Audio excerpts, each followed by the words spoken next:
આજે ફરીવાર એક બીજા ખેતરમાં મગફળીની ખેતર સુધી જોવા ગયો છું। આ પાછળ છે મગફળી, કેવી છે કોમેન્ટ કરજો।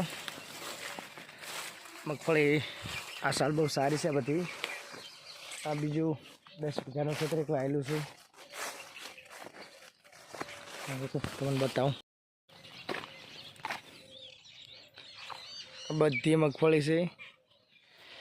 મગફળીમાં દવા નાખવા માટે ટ્રેક્ટર આવ્યું છે, હવે દવા નાખવાનું ચાલુ થશે। મગફળી જોઈ લો। આજે મગફળી કેવી લાગી કહેજો। કેટલા દિવસ હવે ઊભી રહેશે? ફક્ત 50 થી 55 દિવસ જેવું થયું છે મગફળીને। આ બહુ સારી મગફળી છે। આ સાલ ઉત્પાદન કેવું હાલે છે હવે આગળ જોવાનું। ને મારા વિડીયો શેર કરતા રહેજો અને સપોર્ટ કરજો। જય માતાજી।